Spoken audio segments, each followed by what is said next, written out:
Okay.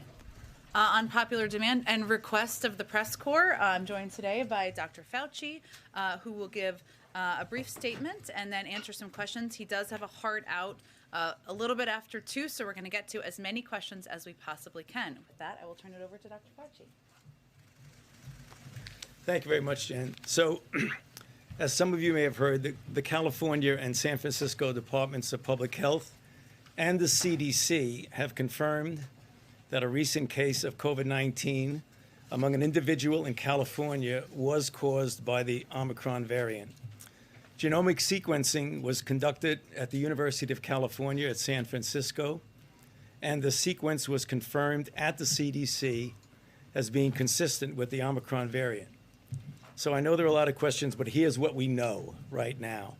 The individual was a traveler who returned from South Africa on November the 22nd and tested positive on November the 29th. The individual is self-quarantining, and all close contacts have been contacted, and all close contacts thus far have tested negative. The individual was fully vaccinated and experienced mild symptoms, which are improving at this point. So this is the first confirmed case of COVID-19 caused by the Omicron variant detected in the United States. And as all of you know, because we've been discussing this, we knew that it was just a matter of time before the first case of Omicron would be detected in the United States. And as you know, we know, I've been saying it, and my colleagues on the medical team and others have been saying it, we know what we need to do to protect people. Get vaccinated. If you're not already vaccinated, get boosted. If you've been vaccinated for more than 6 months with an mRNA or 2 months with J&J, and all the other things we've been talking about getting your children vaccinated, masking in indoor congregate settings, etc. Yeah. I'm sorry. I'm gonna call on people. Go ahead, Dee.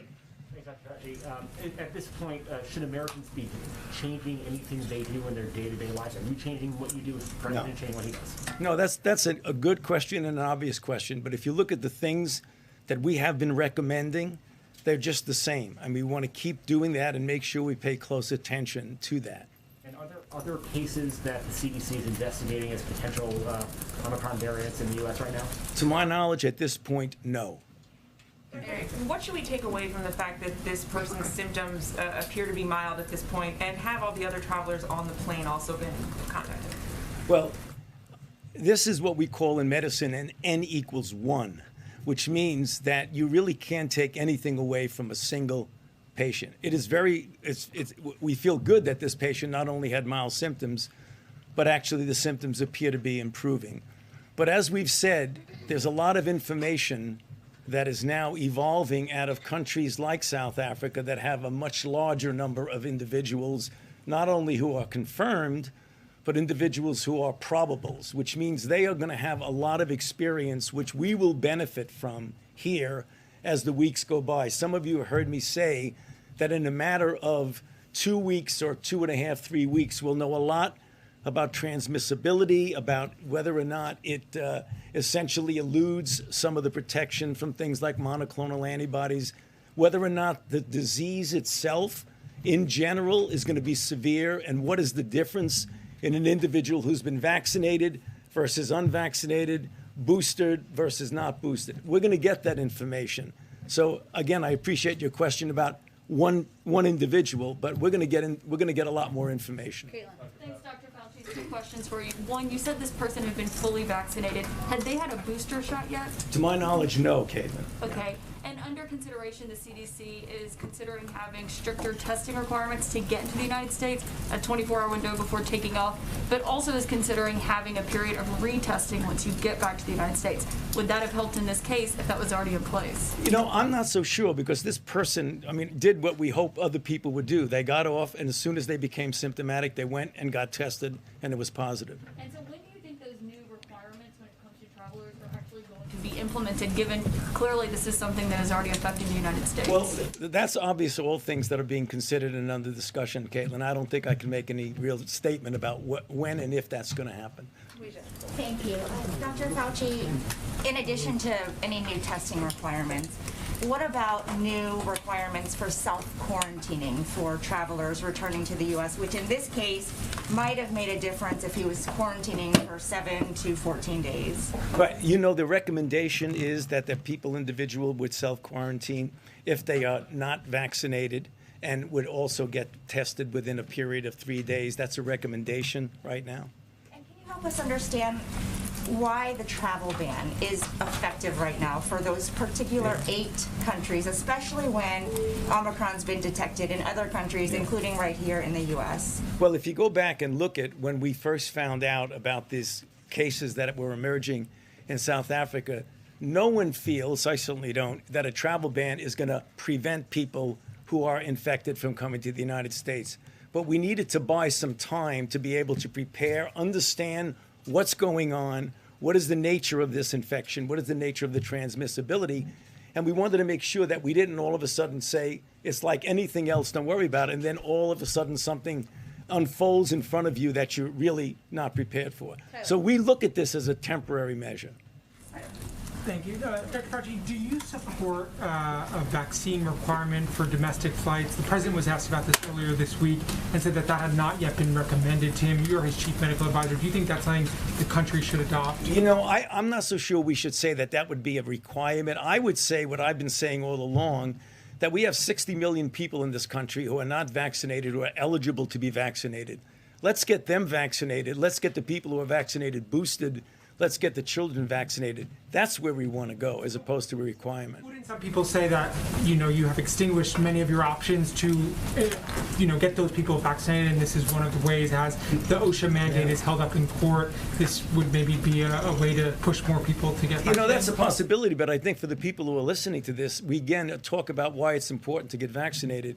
I think what's happening now is another example of why it's important for people to get vaccinated who've not been vaccinated, but also boosting. Boosting is really very important because the data that we get on boosting, if you look at the level, for example, of a neutralizing antibody, peak following the second dose of a 2-dose mRNA, it's like at this level. If you look at the peak following the 3rd shot boost, it goes way up here. And people ask, why is that important? Because our experience with variants, such as the Delta variant, is that even though the vaccine isn't specifically targeted to the Delta variant, when you get a high enough level of an immune response, you get spillover protection even against a variant that the vaccine wasn't specifically directed at. And that's the reason why we feel, even though we don't have a lot of data on it, there's every reason to believe that that kind of increase that you get with the boost would be helpful, at least in preventing severe disease of a variant like Omicron.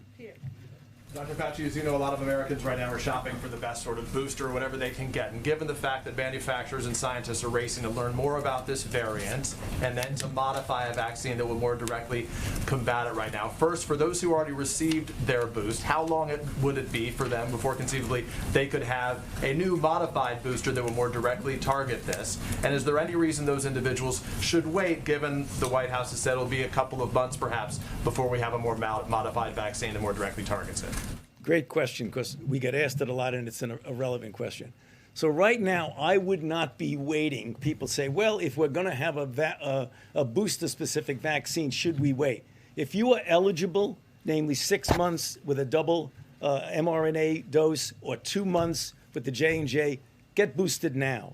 We may not need a variant-specific boost. We're preparing for the possibility that we need a variant-specific boost. And that's what the companies are doing. The administration has been in contact with the pharmaceutical companies to go ahead and take the steps in case we need it. But the mistake people would make is to say, let me wait and see if we get one. If you're eligible for boosting, get boosted right now. Thank you, Dr. Fauci. Follow up to Tyler's question, because there is screening in place for international travel, but we've seen how quickly variants can spread once they reach our shores. Does the science not suggest that there should, at a minimum, be a testing requirement for domestic air travel? And if not, why not? Well, again, these kinds of things we always talk about and consider. But right now, I'm not so sure we need a testing for an air travel in this country. I always get back to the fact is that people should wind up getting vaccinated and boosted if they're eligible for a boost. I keep coming back to that because that's really the solution to this problem. Jenny? Two quick ones. Moderna executives have said in the past couple of days that this variant appears threatening and may demand new vaccines. What do you make of those remarks that seem a lot more alarmist than the administration's view or other vaccine makers? Well, I know that we don't have enough information right now. As you know, and we've said this, that the profile of the molecular profile of the kinds of mutations that you see would suggest, A, that it might be more transmissible and that it might elude some of the protection of vaccines. But we don't know that now. We don't know what the constellation of mutations are actually going to be. We have to be prepared that there's going to be a diminution in protection, which is the reason why I keep getting back over and over again and say why it's so important to get boosted. But I think any declaration of what will or will not happen with this variant, it is too early to say. And I think we need to be careful because I know you're going to be reading a lot of tweets and a lot of comments about this. We're really very early in the process. Saying that this proves more transmissible but less virulent than Delta, would there be any public health benefit to furthering its spread by lifting travel restrictions, for example, so it can outcompete the Delta variant? You're talking about something really dangerous. You're talking about let a lot of people get infected to see if, in fact, you could protect them. That's something that I think almost all infectious disease people with any knowledge about infectious disease would not say that's a good idea. Dr. Fauci, we are firmly in the holiday season, and a lot of Americans are wondering whether it's safe, even if they've been vaccinated, to go to a cocktail party without a mask, with a glass of eggnog in their hand. What's your advice to them? Well, the advice is what I follow myself and what I tell people to do, is that get vaccinated. I'm going to get to your question. I'm not eluding it. Get vaccinated, number one. If you're eligible for a boost, get boosted. And in a situation with the holiday season, indoor type settings with family that you know is vaccinated, people that you know, you could feel safe with not wearing a mask and having a dinner, having a reception. But when you are in a public congregate setting in which you do not know the status of the vaccination of the people involved, it is very prudent to wear a mask. And that's what I do. Peter. Spike the eggnog. Thank you. Well, you know, obviously, I mean, unless you have a special kind of mask that I don't know about, the fact is, sure, when you're eating and when you're drinking, take the mask down, but to the extent possible, keep it on when you're in an indoor congregate setting. Dr. Fauci, as you advised the president about the possibility of new testing requirements for people coming into this country, does that include everybody? The answer is yes, because you know that the new regulation, if you want to call it that, is that anybody and everybody who's coming into the country needs to get a test within 24 hours of getting on the plane to come here. Well, what about people who don't take a plane and just these border crossers coming in huge numbers? You know, that's a different issue. For example, when you talk, we still have Title 42 with regard to protection at the border. So there are protections at the border that you don't have the capability, as you know, of somebody getting on a plane, getting checked, looking at a passport. We don't have that there. But we can get some degree of mitigation. Is there something to do to test these people somewhere else? There is testing at the border under certain circumstances, as you know. Michael. Doctor, two questions. First, for folks in California, I know this is only one case, but what's your message to them should they be particularly concerned? And secondly, with your emphasis on boosters, why not make a determination that it's in the interest of public health for the definition of fully vaccinated to include that additional dose? Okay, so for the people in California, we've been in contact with the public health officials in California. I'm not sure exactly what they're going to say, but I'm pretty sure they're going to say just do all of the mitigation, all of the things that we have been talking about up to now. For those who've not been doing that, start doing that. For those who have been, continue doing that. And then in terms of making a determination that Yeah, I fully mean, vaccinated... again, there's the official determination of what something is for a variety of reasons. For example, employment and getting vaccinated, what is the definition? That will stay that way. For optimal protection, I'm talking about what your personal effort to be optimally protected, That's why I say we should all get boosters. What about in terms of the mandate? Like, you have a vaccine mandate. Right. At what point does the booster become part of the mandate? Yeah, I can't answer that right now, but I know that for the time being, the official definition of fully vaccinated is 2. But do you see that changing? We keep having these variants. We're concerned about them. It could You're change. concerned? It could change. It could change, yes. Change? Well, I don't know. Let's see what rolls out now. I mean, I know if I say it's going to change, it's going to get spread out. That's it. We don't know right now whether it should change, but it might. Question on quarantining for international visitors. Do you think international visitors, when they arrive in the issue, quarantine for 7 days, regardless of vaccination status? Well, you know, there are certain requirements for people who are. You're talking about foreign visitors. Yes. Yeah, obviously, if they are, they have to get tested within 24 hours. And when they come back, if they're not vaccinated, they have to be in quarantine. They're recommended for quarantine and recommended to get a test within 3 days. If they are vaccinated, Yes. I'm sorry. If they are vaccinated, should they quarantine? Well, again, we're going to get confused here. You're talking about United States citizens, or you're talking about anybody that comes into the country from anywhere. I'm not sure what that's going to be. I think we'll have to just check with the CDC. Karen. Yeah. Thanks, Jen. Dr. Fauci, there are reports that in a new book, former President Trump's chief of staff, Mark Meadows, says that the then president, tested positive for COVID 3 days before the debate with President Biden. Were you aware of that positive test at the time? And do you think, given what Meadows says, that he put then candidate Biden at risk at that debate?